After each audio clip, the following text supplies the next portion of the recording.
قربانی میں جانور جب ذبح ہوتا ہے تو قصائی حضرات کچھ غلطیاں کرتے ہیں. میرا ایک بیان ہے قصائیوں کی بدماشیاں, وہ تھوڑا عنوان سخت ہو گیا تھا.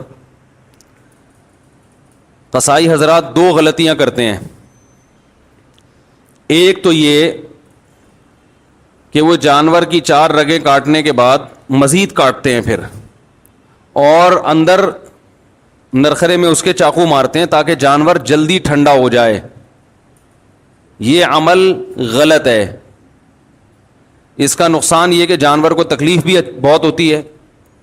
نمبر 2, اس کا بلڈ صحیح طرح سے باہر نہیں نکلتا, کیونکہ 4 رگیں کاٹیں گے, حرام مغز کا کنیکشن برقرار رہے گا تو اس سے جو دماغ کو سگنل ملتا رہے گا اور دماغ ایمرجنسی نافذ کر دیتا ہے, جس سے جانور تڑپتا ہے اور بلڈ سارا باہر نکل جاتا ہے. اس کا تکلیف نہیں ہوتی جانور کو. ہمیں لگتا ہے کہ بہت تکلیف ہو رہی ہے, لیکن اتنی ہوتی نہیں ہے جتنا نظر آ رہا ہوتا ہے.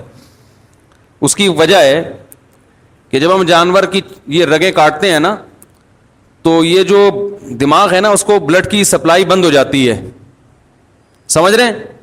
جب دماغ کو بلڈ کی سپلائی بند ہوگی تو دماغ سوچنا چھوڑ دیتا ہے.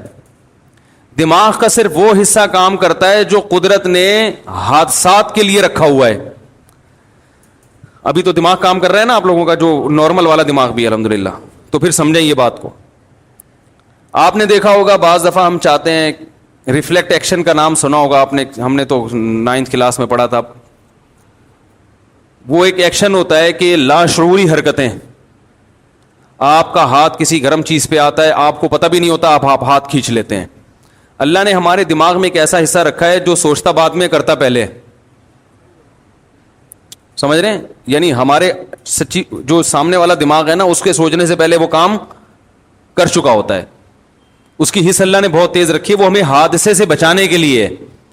کیونکہ حادثات میں ایسا ہوتا ہے کہ اگر آپ سوچنا شروع کر دو گے تو حادثہ ہو چکا ہوگا. گرم چیز پہ ہاتھ آیا, کافی دیر کے بعد یہ استری کسی نے رکھ دی, کافی دیر کے بعد آپ کو محسوس ہوا تو اس وقت تو بھیڑا گھرک ہو چکا ہوتا ہے. آپ دیکھیں کوئی اچانک خوف زدہ چیز سامنے آتی, ہم ایک دم سے اچھل جاتے ہیں, حالانکہ ابھی نیت نہیں کی ہوتی اچھلنے کی, اچھل پہلے چکے ہوتے ہیں. جن بعد میں دیکھا ہوتا ہے ہم نے, اور پھر یہ تو بہت بعد میں پتہ چلتا ہے کہ یہ سچی مچی کا جن بھی نہیں ہے, یہ تو 1 ہفتے بعد پتہ چلتا ہے. تو بہت سی حرکتیں ہماری ایسی ہوتی ہیں. تو جانور میں بھی جب ہم 4 رگیں کاٹتے ہیں تو اس کا جو دماغ جو درد محسوس کرنے والا حصہ ہے نا, وہاں بلڈ کا سرکولیشن ختم, وہ سن ہو جاتا ہے.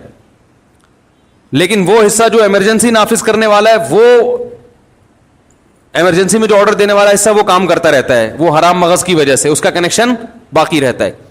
وہ باڈی کو میسج دیتا ہے کچھ خطرہ ہوا ہے, باڈی تڑپتی ہے.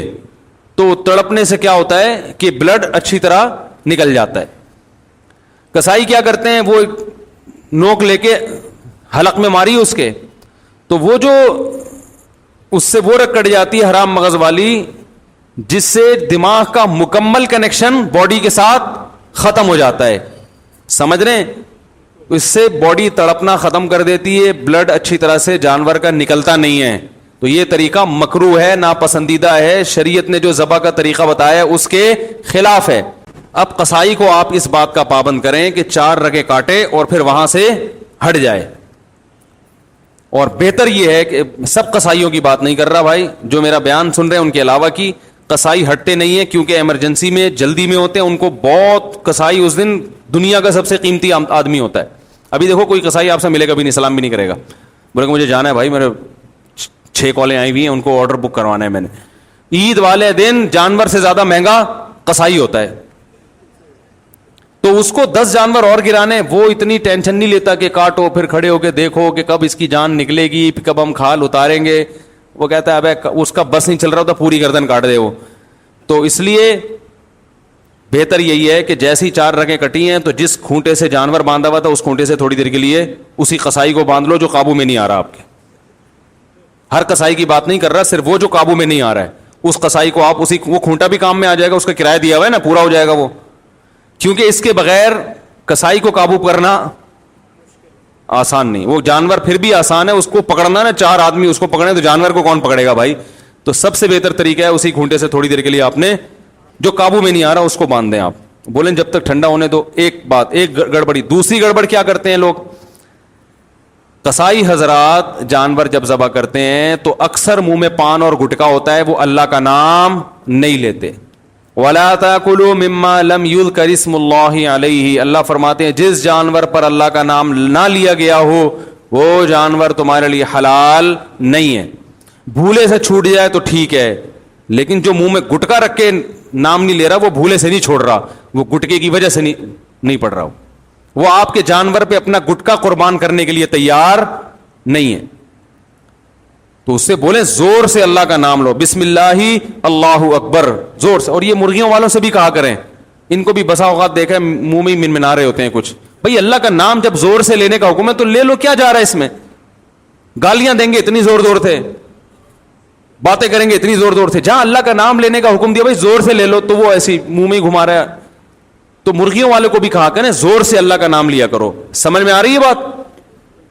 تیسری بات, جانور توحید پرست ذبح کرے گا تو حلال ہوگا, مشرک کا ذبیحہ حلال نہیں ہے. اگر ہندو جانور ذبح کر دے چاہے 100 دفعہ اللہ کا نام لے, وہ جانور ہمارے لیے حلال نہیں ہے. بس یہ اللہ نے حکم دیا کہ جو توحید پرست ہو وہ کرے گا. تو آج کل مسلمانوں میں بھی مشرک ہیں جو اس